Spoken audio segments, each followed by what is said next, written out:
Shalom everyone, welcome back to another episode of Tzar LaMikra with Yoel Halevi. As usual, I hope everyone's enjoying these recordings, and I hope that people will come up with questions that they can ask, so I can actually refer to them as well. As you know, don't want to just to focus on the weekly portion. I actually do want to do some specific recordings. There are specific subjects that I've been asked about now that I've done with my finals.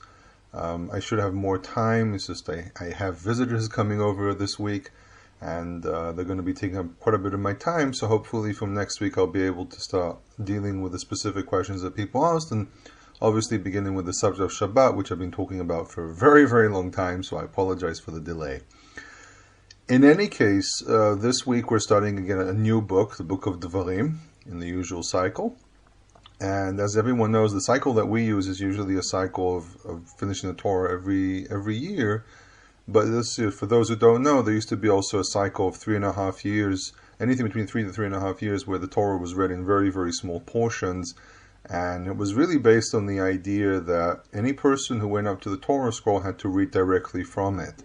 So not to make life too difficult for the readers, a reader wouldn't read more than just a couple of verses. The ideal of how to read Torah was very, very different in that world. And the cycle that we use is known as the Babylonian cycle. But for example, in the land of Israel, and actually it was also done in probably parts of Lebanon and also maybe even southern Syria and parts of Egypt, they used to do a 3.5 year cycle. And even Maimonides, who was really living in the 12th century, mentions that there were two synagogues and there were two different communities that existed, and each one of them did something different, and they would actually celebrate together. So every 3.5 years approximately, they would show up, the other community would show up at the synagogue of the community that keeps the original land of Israel practice, and they will actually go and celebrate with them. It was a special occasion. Obviously, unfortunately, these practices died out, especially with the fact that the Crusades killed off a lot of the Jews living in the land, and the community shrank almost to nothing. People ran away to all directions, and a lot of people were murdered. And these practices kind of vanished throughout time. But these days, we have a wealth of information that was specifically discovered in the Cairo Gniza, where it mentions a lot of these practices and things which are mentioned in other places. So we have a lot of information. And to this very day, the Cairo Gniza, which is Gniza basically started somewhere around the 10th century and lasted about 200-300 years, there's still a lot of information that hasn't been read, it hasn't been deciphered, but some core things have been discovered. And for example, one of the most interesting things is the discovery of the Damascus scroll, which is supposed to be a Dead Sea Scroll. And what actually they discovered is that the Dead Sea Scrolls were actually known prior to the discovery in 1946, 1947. It was actually something that was discovered by people who were living in the land, and just went into these caves and they found the scrolls, and this is how some of these scrolls actually survived. So it basically we can call the discovery of the Dead Sea Scrolls the second discovery of the Dead Sea Scrolls. And they knew very well about these books, and these books actually heavily influenced some communities, and especially, for example, the Karaites. The Karaites were influenced by the scrolls, and certain practices that they believe in are influenced by the knowledge from the Second Temple, by the sectarian groups. There's actually a book that came out years ago about this. I can't remember its name specifically, but there is a specific book about this. In any case, this week, we're really looking at Moses kind of giving a survey of some of the things that happened before they actually arrived at this point. And this is a classic thing that we have. Leaders, especially from the book of Deuteronomy onwards, but leaders usually give two speeches. And the speeches that they give are usually directed either to the entire people or to individuals. And what we have here, because we have a speech by Moses directly to all the people of Israel. We have a similar type of speech with Joshua. We have a similar type of speech as well with Samuel. But we also have a speech that's very, very close to this, but it's directed only to one person, which is the speech of King David before he dies. It's directed to King Solomon, but it's still on the same lines.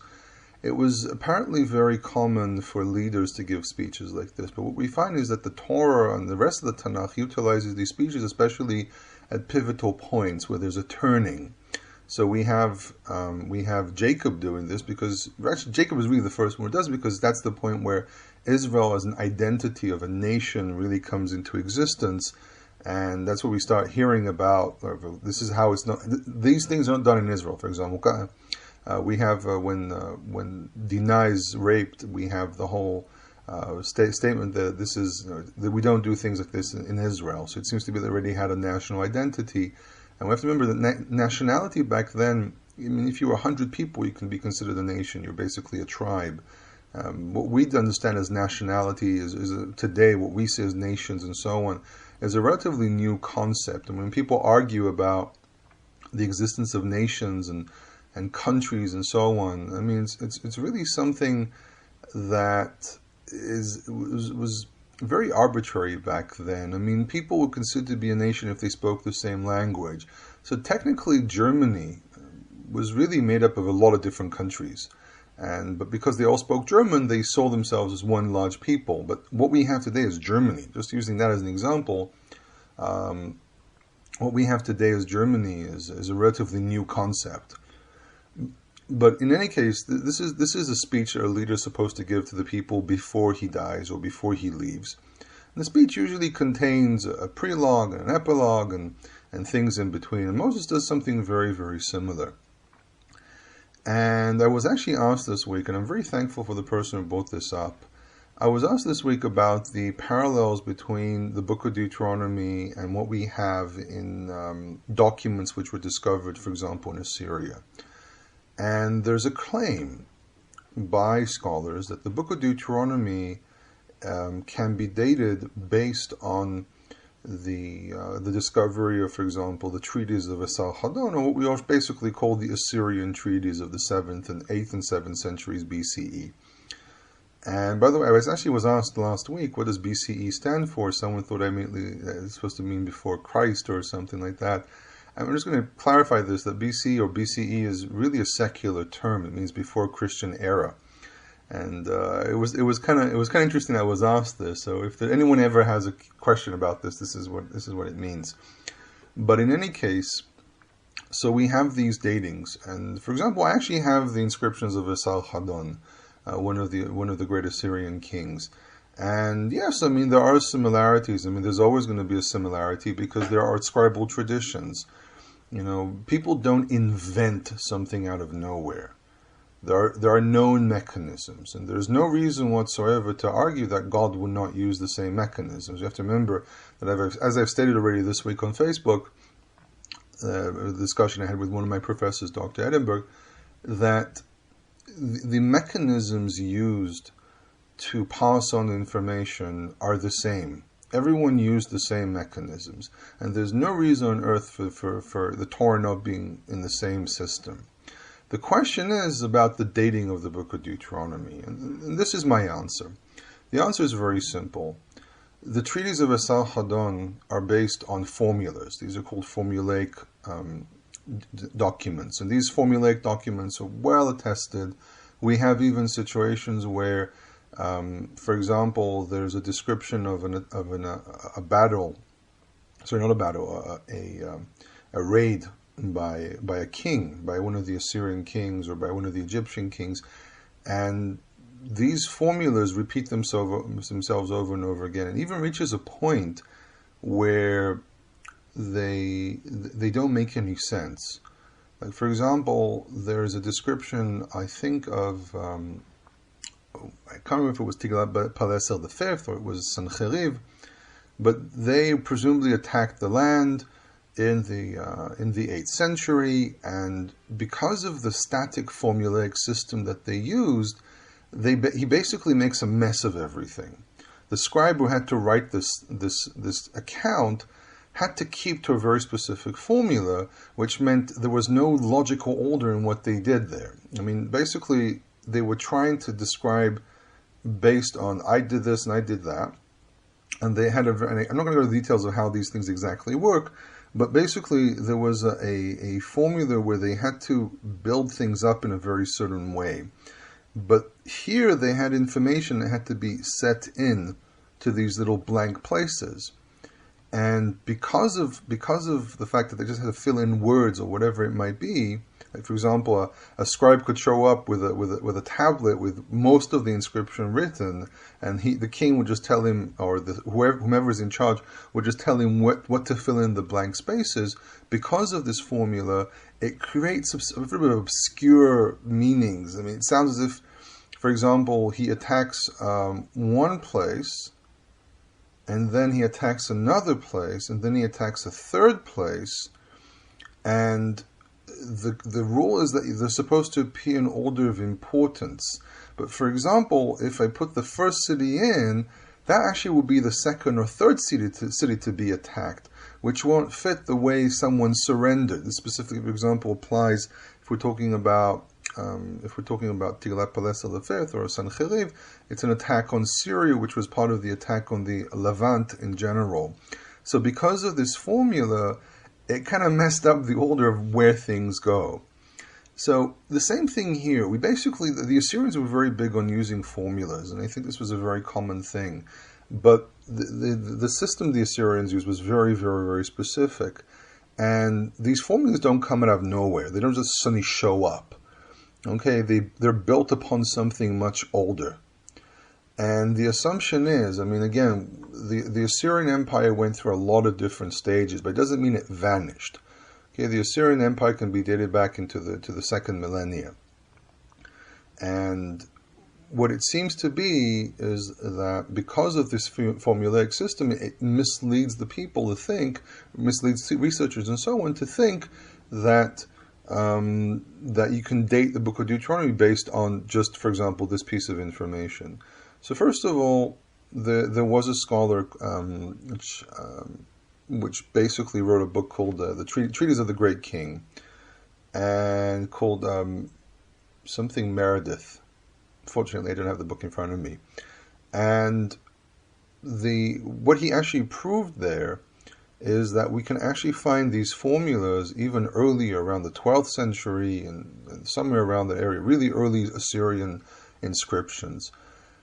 The other thing that's very interesting here is the book of Deuteronomy, though it contains a formula, also contains, for example, a song, which is the song in Deuteronomy 32. And based on linguistic analysis, it's very clear that the song is very, very, very old. Then we have the language itself. I mean, we're talking about the poetic language of the Torah can be dated back to the 12th century, 13th century by comparative linguistics with other inscriptions that we have from the period. The other thing that's very interesting as well is the fact that the book itself does have a feeling that it was written a little bit later. Okay, there are places where you have that feeling, but even if you have that feeling, I mean, we have to remember that it was very common for people to update the books. They would update books, and they updated the language to fit whatever was spoken at that time. But it doesn't mean that there wasn't something that came before that. So, for example, in one of the discussions that you have about, for example, the finding of the book of some book during the times of King Josiah, King Yoshiyahu, and they read out of the book, and the understanding is, and this is something that was already, I think, claimed by Saint Jerome. And he was the first one one of the first people to argue this. It was probably the book of Deuteronomy. And many centuries later, other scholars came up with the same idea, but it was the book of Deuteronomy. Now, even secular scholars that accept the possibility that that this was some kind of a propaganda stunt or whatever it might be, still agree that this book wouldn't show up out of nowhere. You could not create a reform this big, and you cannot forge such a book that easily. And also, to assume that they forged something, that someone deliberately lied here, is obviously an axiomatic thought. You can't prove because you're assuming something. You're going to assume this because you have an agenda. And obviously this agenda is to try to disprove the Tanakh. But if, for example, if we take the book of Kings, and we say, no, we accept this as history. And the thing is that the Book of Kings has proven itself as being historically accurate. Obviously, it was written in a very specific style with a very, very specific idea in mind, which is a religious educational principle. But it doesn't mean that the historical evidence there is not real. And you should see some of the discussions that I've read throughout the years between different historians, and they basically clearly say that, it's been proven the Torah, the Tanakh, especially the Book of Kings, is considered to be a historical writing. Okay, it's agreed upon it's an historical writing. And the fact that it has a specific style that relates to an agenda, and it's not written in what we call proper history as we define it today in modern scientific terms, it still doesn't mean that the book is not representing real information. And this is a very important thing, because I know that a lot of people out there keep on getting exposed to these types of arguments. I've seen a lot of people fall off the wagon and have become atheists, whatever it may be, because they're only reading one side of it. And they have literally, I'm going to say this, zero training in understanding how to even look at this information. And some of it's sometimes very compelling. But the difference is that you need to sometimes be very, very critical. And when you read enough information, when you're trained in this, you start realizing, okay, it's not what you think it is. But in any case, the point being that they found this book, and even if you argue that they found that they invented something here, there must have been something that was there before that. I mean, even if we can date some of the language to the 7th or 8th centuries, it's still very clear to at least some scholars that there was something there before it. These types of inscriptions, these types of books don't show up nowhere. And that's basically another scribal tradition that existed. If I, for example, find a book from the 10th century, and it's a fully formed book, it usually meant that there was something before it. If I have a fully complex book in front of my eyes, usually, and again I'm saying this is based on a lot of things that were discovered, like stories and the flood stories, creation stories, things like, for example, from Mesopotamia. They always discovered there was something that came before it. It didn't show up out of nowhere. No one sat down, just invented on the spot. So there was a tendency for books to have a very an earlier history. And for example, Professor Weinfeld, for example, argues about this. He actually wrote an entire article about the book of Deuteronomy, and I think there's actually entire books about there are entire books about the subject of Deuteronomy, and it's actually agreed or accepted by many scholars that even if we say that the Deuteronomy we have today, by its language and some of the principles in it, can be dated to a much later stage, something had to appear before it. Something had to exist before it. And therefore it actually undermines anyone who claims that the book was invented much later. There had to be something earlier. And especially when you have poetry. The moment you have poetry involved in a book, it completely changes the dynamics of what you're dealing with. Because poetry, when something's passed down by song, which is a very, very old system of passing down information, it changes everything. It changes the entire dynamic. Okay? So that's a few words about the book of Deuteronomy. The other thing I wanted to talk about here today, and I'm not going to take too long about it, is the concept of the Sanhedrin. We actually have in the first chapter of Deuteronomy that the people have, Moses tells about the people having multiplying and so on. Verse 11 and verse 12, he says, how would I carry the burden of your deeds? And he says, let's put leaders upon you. And a lot of people equate this action, which appears about three times in the Tanakh, in different variations, the Torah, different variations with Jethro, with God commanding it, and in the story with God commanding it, there seems to be 70 elders there and so on. And from this, a lot of people derive the concept of the Sanhedrin. And the Sanhedrin itself, there must have been, obviously the book of Deuteronomy believes that there is such a thing. But the Deuteronomy kind of describes it a little different. So you have these leaders, these elders, which are chosen to lead the people from each one of the groups. But it does, from each one of the tribes, but it doesn't describe that these people sit on a huge committee that sits in Jerusalem. So here's a bit of background about the Sanhedrin. First of all, the term Sanhedrin is not a Hebrew term, it's actually a Greek term. And it's actually something that was created in the 1st century BCE by one of the, like, almost close to what we call the year zero, and it was basically one of the Roman leaders that controlled this area. I can't remember what rank he had, called Gabinos or Gabinus or something like that. I mean, we call him Gabinos in Hebrew. He might be called something else in English. And he divided up the area of Jerusalem, or the area of Judea, into 5 Sanhedraot. That's how it's described. He divided into 5 Sanhedrins, if we call it in English. And basically it means he divided up Judea into 5 districts. That's what a Sanhedrin basically means, a district. And Jerusalem was turned into its own district. So it was actually a Sanhedria of Jerusalem. And each one of these districts had a committee that ran it, but they also had someone above everyone else, kind of like a district ruler.